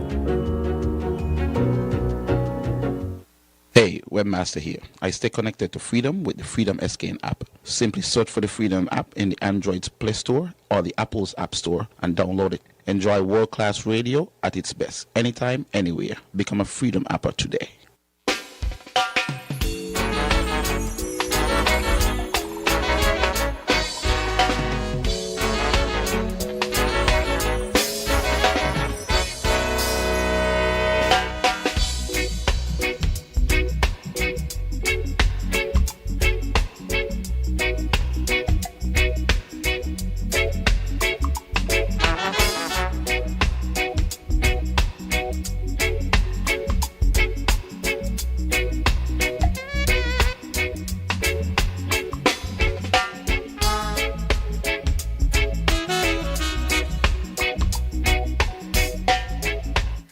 We are back at 2:42. The conversation has been very lively this afternoon, and I can see that many of you are trying to get in. So the numbers to call in are 662-1065, 465-0546, or 465-6474. I just want to read some of the comments that I have here before I take the call. Somebody says, you guys are very knowledgeable on the Venezuela issue. Thank you so much for the information. Somebody says, Lady Body, I love the conversation so much today. What title they gave you? I'm going to accept all. I'm going to accept all. Right? So people are listening, and people, I know while I said some people don't like these conversations because they really don't resonate with them, there are those who understand the importance. Let's go to the phone lines. Good afternoon. You are live. Good afternoon. How are you? I'm okay. It's indeed a pleasure to get in with you guys and to speak for a minute. Just give me the laterality to say a few things. Okay, go ahead. SSC, focused. Now, I will start by saying that the population of Nevis and St. Kitts has not grown or changed in the last 100 years. It has always been, in Nevis in particular, somewhere ranging between 15,000. And that has been the population. St. Kitts is the same thing. Now, with the SSC as proposed, with 10,000 plus, as the Premier said, coming into that zone. And they have to go through the citizenship process in terms of paying the fees, and more likely they'll take their citizenship. It means Navy's population grows to 25,000 immediately, citizens. That, notwithstanding the fact that St. Kitts population sticks at 38,000, because the SSC is not eminent in St. Kitts at this point with application. Now, it simply means Navy's move from 26% per rata proportion based on the Constitution, the Constitution speaks. That's why we have 3 in the Federal House versus 8, which makes 11, which represents about 30%. Now, if that changes and if the numbers go to 45, 46%, it means Navy's hold 5 seats in the Federal House. The only how that can change that is a change of the Constitution, constitutional reform. It's been 42 years and nobody touched it. They talk about it. Every party who wins office talk about it before, nobody touches it. Well, I don't know if anybody has leapt forward and let their mind leap deeply forward 15 years out once this SSC takes place in Nevis. And you got 10,000 residents who are having children in the country. The ones who come first certainly will not be able to become Prime Minister or Premier. But they can shape the future of the country as it relates to the politics, because money is the mother's milk of politics, the cornerstone, and they all have money, millionaires to the most part. No, they would have an interest in the direction of the country. And with that 5 seats in the Federal House, assuming we stay at 11, I think it's a 6, there is no way one party would win 6 seats in St. Kitts because of 2 parties. It means the dominance in terms of the control of the Federal House would be coming from Nevis. And it's not like you or me, Sam, Dr. Martin, not us. It'll be coming from a group of individuals, well, sort of different from what we're accustomed to in terms of our hue. No, they're libertarians for the most part. So we know what they want. No taxation, freedom of will, expression, however you choose. That is the new nation that we're looking at 15, 20 years down the road, because they would have an influence on the Federal House. And not only influencing it, but really running, subsuming St. Kitts. As it really, right now, Nevians normally says Nevis is subsumed by St. Kitts. It's a role of reversal. I haven't heard one person speak to that, the reality of that, absent of a constitutional change in terms of constitutional reform. That's the reality we're looking at. I said to a friend of mine, the Labour Party delivers from Massa, the Bracha, France, Manchester, Challenger. They very well may just put us back to Massa with this bill. Okay, Colonel. Something to ponder. Thank you so much for that contribution. Are you going to remain silent? I'm not remaining silent. That's why I called. So hopefully this echoes out and you begin to think it through rather than just thinking on the surface. I say, we're making some money from CBI. Now, I even take it a step further, Dr. Martin. No. If the settler debts, which they're proposing to do, what are you referring to? There's a development. The SSC Nevis. Where can we find it so we can read something for ourselves? What do you mean? You go on the Destiny website, you see exactly what the intentions are. Destiny. Correct. Destiny what? Website. Destiny. I think it's just Destiny. Just website. Destiny? I'll send you a few links. Okay. Okay, Colin. Thank you. Thank you so much for that contribution. Gentlemen, with your permission, we'll go back to the phone line. Yes, sure. Good afternoon. You're live. Good afternoon, Sam and Dr. Martin. Good afternoon. Sometimes talking could be cheap, yeah. Let me ask a question. When they set up the constitution for St. Kitts and Nevis, did the general public on a whole had a say? Or a group of politicians met and had discussion and blah, blah, blah, and then so let it be, this is what we feed them, and that is it. Another question is, when our leaders go to United Nations do they consult with our people first, what they're going to speak on or whatever, or whatever they say, so let it be for our people. The other thing is, sometimes we want to stand up for something, but at the same time, we don't want to lose our comfort zone. The reason why I say that, let me use the the Cuban nurses or doctors, them that were here, are still here. And U.S. really wanted to get serious in this thing. And he said, you know what happened? If y'all cannot do something with those Cubans to suit it our way, I take away your visa rights, I take away this, I take away that. How many of us willing and make up our mind to lose? That is why I say, are we ready to come out of our comfort zone regardless of what? Because it is easy to talk, but we don't want to lose anything. Look at the Venezuela thing. America feel, well, I want to run things. Look at this. They come, they say, they come to control drugs cartel this and drugs cartel that and blah, blah, blah. But here's the thing. If the drugs people are going into your country, well, why you not monitor your people, them who going to accept the drugs and make an arrest? Because it's just like here in St. Kitts. The small man has the gun, but what happened? The gun coming in by a big man. Are we willing to search down the big man and see to stop this gun thing from coming in our country? These are the things sometimes we're only looking at the hands of the small man. But the big fish right out there, because America ready to ban Venezuela. Yeah?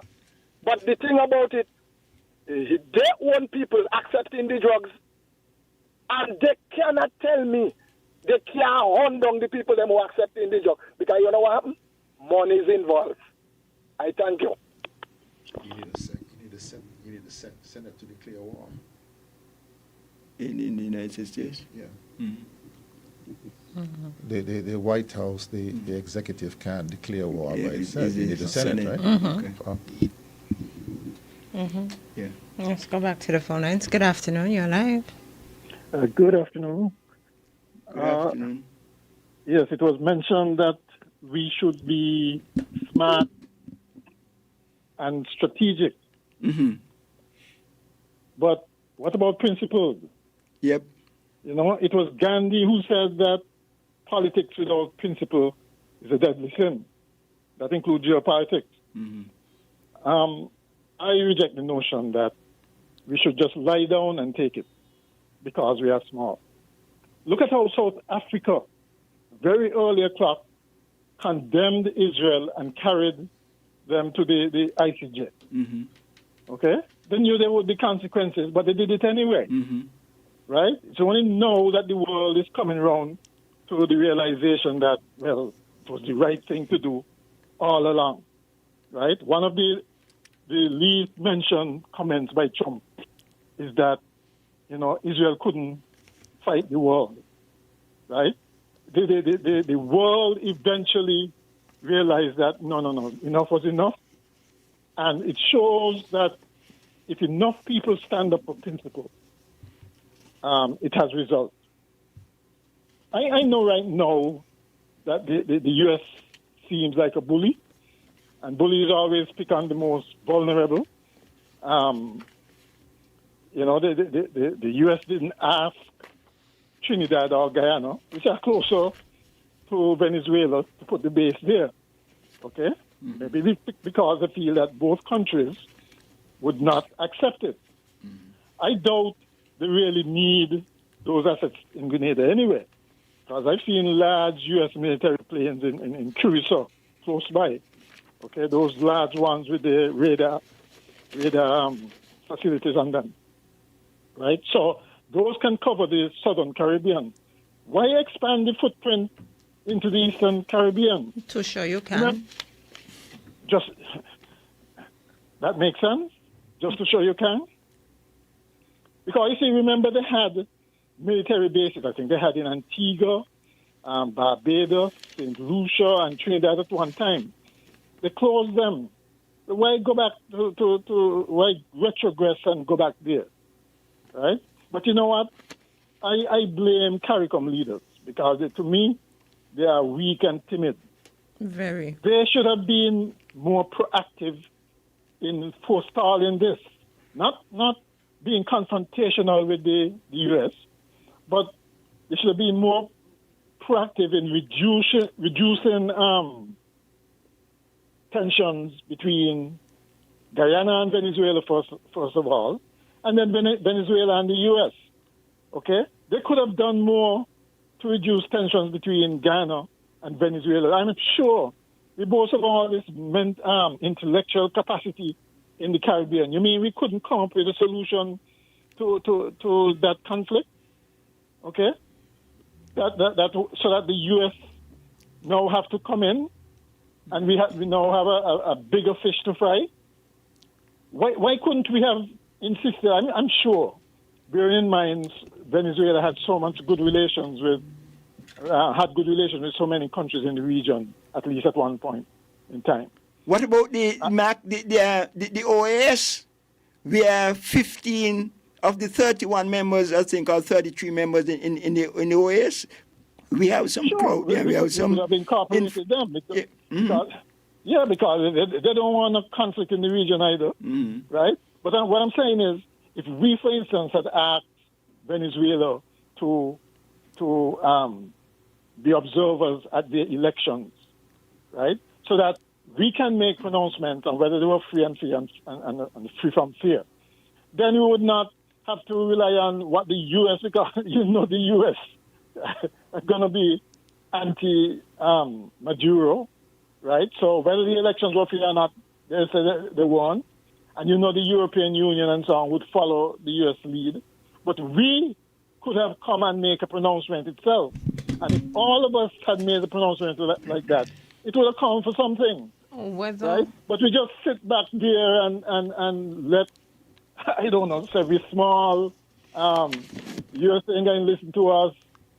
I don't think that the U.S. particularly like to be the role of a bully, a world policeman. They don't? I don't think they do. Well, you think it's a macho thing for them? They love it. You really feel so? I feel that, like somebody said, they look out for their interests. So if they figure that it's within their interest, they're going to do it. But I don't think... What's their interest in Venezuela? Huh? What is the interest in Venezuela? The oil reserves, of course. Okay. So they love to be in control. No, but I'm saying, but there's another way of doing it. And I'm saying that they didn't have to do it They didn't, but that's the MO. And we could have helped by CARICOM together, hammering out a solution. We didn't even try it. To me, we didn't even try it. And that's the point I'm making. You honestly feel that the U.S. want everybody against them. You might say they don't care, but look, today the price of gold, I think is $4,000 or something like that announced. It's extremely high because countries are now feeling that they can't really depend on the U.S. dollar. They can't depend on U.S. policy. It's not stable enough anymore. And so they're taking flight to gold. You think the U.S. likes that? So I'm saying, yes, be smart and strategic, and you can still be principled at the same time. Okay, Mr. Right, okay. I think we understand where you're coming from, but we do have to take some more calls. Gentlemen, we only have 2 minutes left, so we're going to take this call and then we're going to allow the wrap up. Good afternoon. You're live. Jamie, me again. Jamie, I'm asking a question. Do we really believe strongly that CARICOM together? But we spoke about that at length. Huh? We spoke about that at length this afternoon. But Jamie, let me tell you something here. We spoke about CARICOM being divided. But because you know why, Jamie? Somebody a play smart. Somebody want be. You see, as long as I remember as little boy, Jamie, when we pick mangoes and things. When we ready to share the mango, everybody a look for the biggest one among them, you know. And it's the same thing what I see happening in CARICOM. CARICOM thing is that because they are not together, somebody always want to outplay somebody. And the U.S. knows it. The U.S. know definitely that CARICOM ain't going to rise up the way they just bang them out. Venezuela have helped us tremendously. But guess what? When you look at what America is want to do in Venezuela, the whole thing, yes, at the end of the day is the oil. But guess what? Leadership, yeah. If you can take out Maduro that's there and put a yes man for them, that may be able to help them to stop China and those others who get in oil from them and tighten the economy that America feel that I have them good. The whole thing, Jamie, is power, you know. Definitely. What we in the look at, for years you've been hearing about this CARICOM story, and you see they went up United Nations. One say one thing, another one say a next thing, and another Some one. ain't even meeting with the others. Some decide they're going to meet with Trump. So when you look at it, how can we stand up with one voice? It takes. Let me tell you what CARICOM likes to do, right? They like to form committees, and they like to sit down and have meetings and have grand conversations about these issues.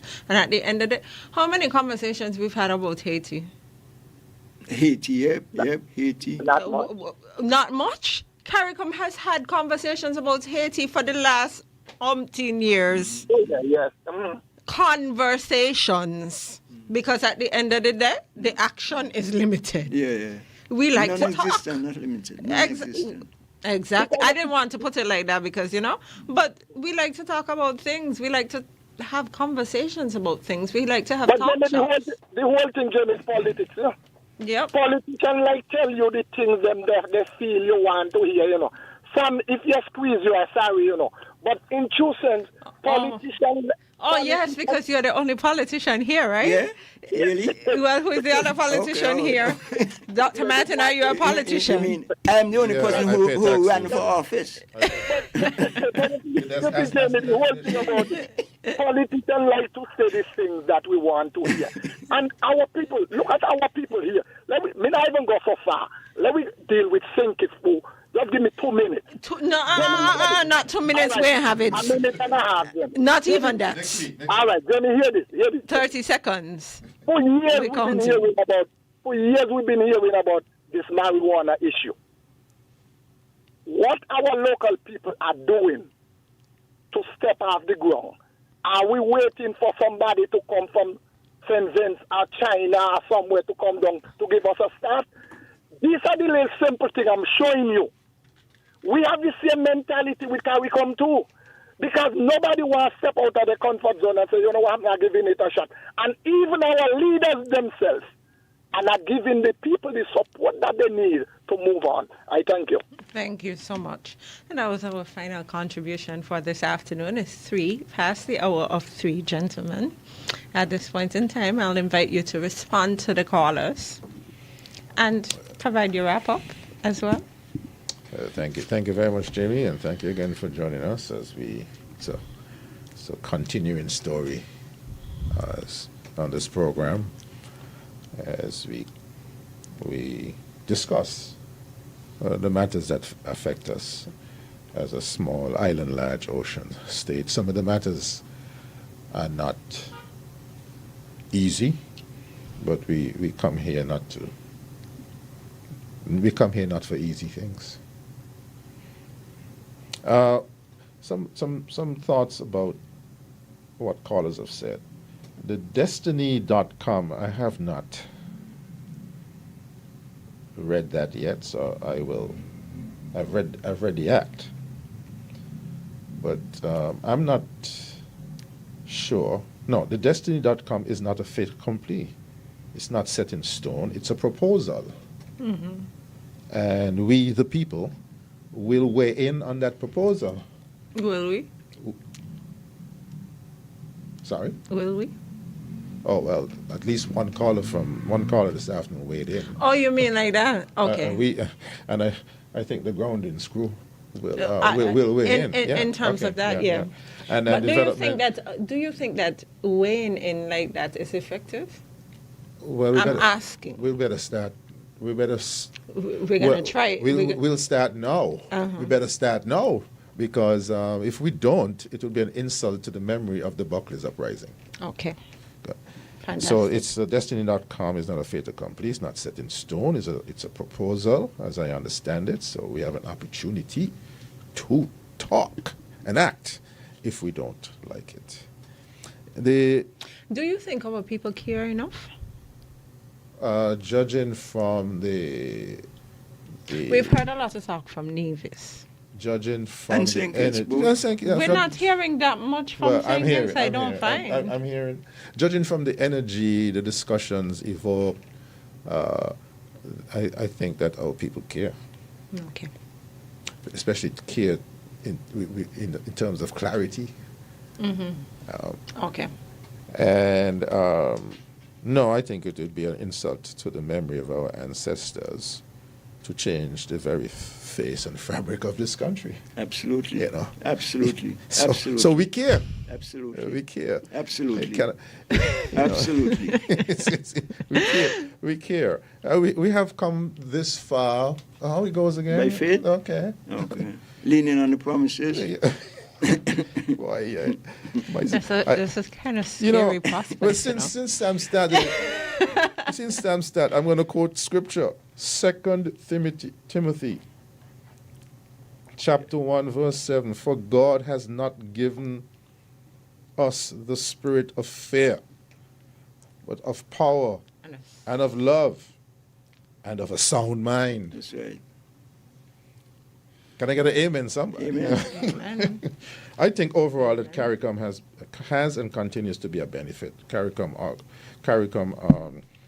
organs continue to benefit St. Kitts and Nevis, none the least of which is CARFA and the Caribbean Regional Security System, and the examinations platform, etc., etc. But yes, it can be very frustrating sometimes, but even the EU don't speak as one voice. People come from their individual contexts. And I have one more from my friend who, I think he challenged me. I was the one who said that we have to be smart and strategic. Here's a quotation from one Everett Dirksen. I think he's out of the United States. And so, I am a man of principle, and one of my basic principles is flexibility. We had a good show this afternoon, so we'll see you next week. God's be alive, and keep safe. I mean, it appears as though the overcast is lifting a bit, but remember the caution about the coastline. Yes. Yes. Thank you very much, Jamie. Thank you, Dr. And Sam. Thank you, Jamie. I said right at the beginning of the passing of the Special Sustainable Zone Act that this piece of legislation, I don't think you were here, I think Juni and Patrick Cott had said that I've never seen anything that created such sort of emotion and, debate and discussion. I say mainly on Nevis, but here in St. Kitts, this matter cross party lines, it cross social lines, it cross economic lines. This is a matter that people within CCM, their discussion about it.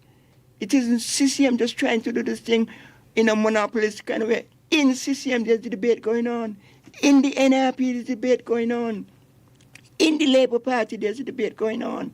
In PAM, there's a debate across party lines. After PAM is what? In families.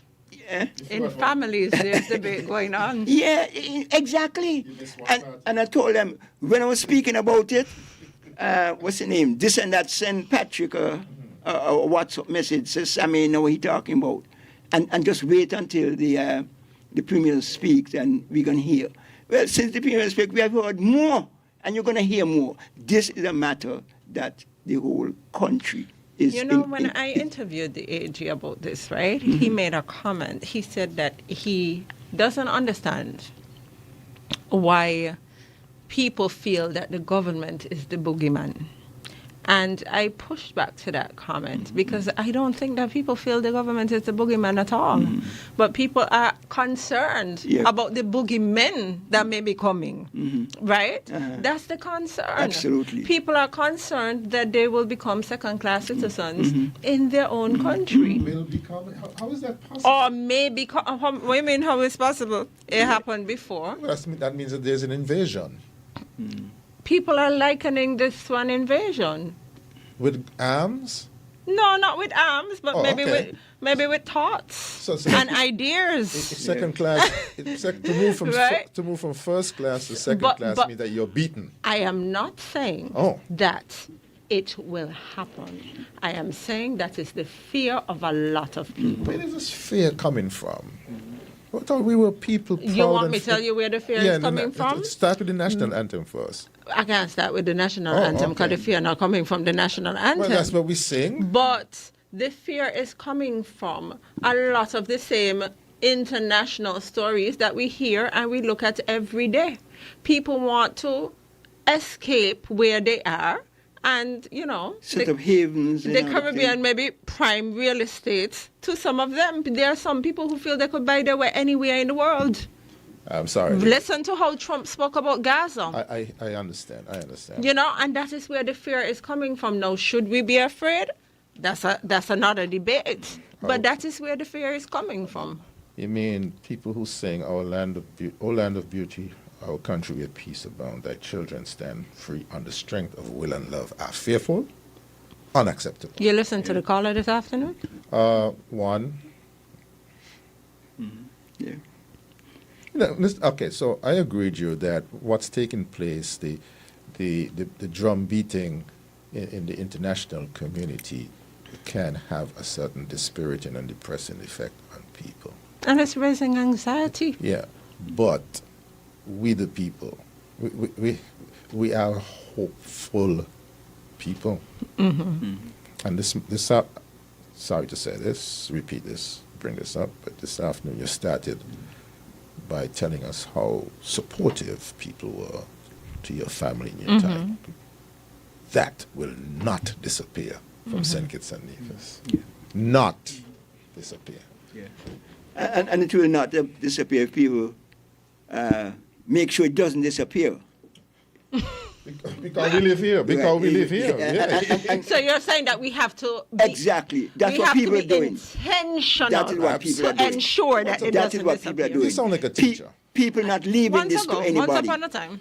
People are not leaving this to anybody. People are deciding that this is what you want. We're not passive, we're active. No. And so, and this is going to be a concern. I said that 8 weeks ago, and people thought they were making jokes. We're gonna continue to hear the discussions around this matter. This is very good for this country. This discussion, the debate, SSG, absolutely, very, very good. Absolutely, that's what we need. We are showing that we are not a passive people. That's right.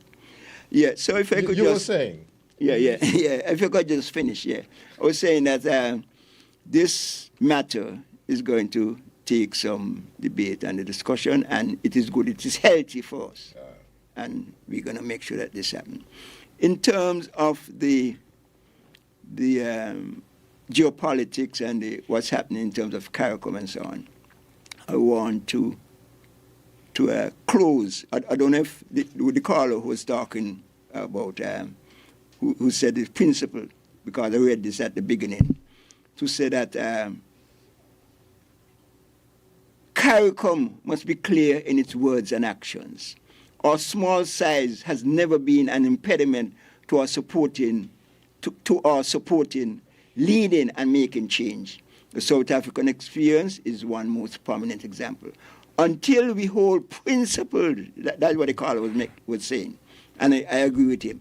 Principled position and unite on core issues will forever fail to break away from colonialism, and not only in a formal manner, but more importantly, to free ourselves of the lingering effects of being mentally colonized. And why this is so important for us? Next February, our Prime Minister, St. Kitts Nevis, will hold the chairmanship of CARICOM. It is going to bring with it that the responsibility of all that's happening now.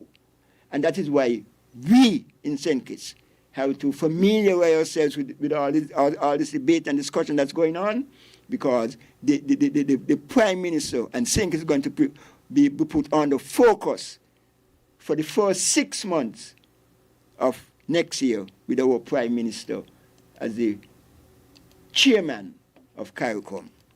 There's no greater responsibility for him than that. And no greater responsibility? No. He is not only responsible for St. Kitts Nevis and... What do you mean by responsible? In terms of the responsibility to deliver and to articulate. Oh, articulate your responsibility. Because it's a collective. It's a collective. But he's leading at that time. The spotlight is going to be on him. He's cheering at that time. The spotlight is on the leader, always. I mean, there are certain people who have been around and people listen to them. But in terms of guiding and cheering, and it is going to be a serious time for us in terms of the geopolitics and what's happening in the world. It's going to become clarification. Next February, Prime Minister Drew will not be the Prime Minister of CARICOM. He'll be at the chair of the collective. I don't understand what that means. Okay, but we're not going to have that debate this afternoon. That's a conversation maybe for next week, because we are out of time, and I sense that will open an entire can of worms. So I want to thank everybody for tuning in to Groundings this afternoon. Thank you for choosing to spend your afternoon with us. We'll see issues continue on Monday. We'll have with us on Monday Peter Adrian. He already has his topic, so he'll be here on Monday. Coming up next on Freedom FM, we have Island Rhythms, hosted by EK. It's the radio for you and me. 106.5 Freedom FM. Hi, and welcome to the Financial Information Month Festival radio drama series, Dollars and Decisions. In this, our first episode, we meet Javil. Javil has been saving money over the past year and has accumulated a whopping $500. Now he has enough money to buy that bike he has been eyeing. Unfortunately, that bike costs $1,000. Not enough dollars for this big decision. Learn to spend wisely.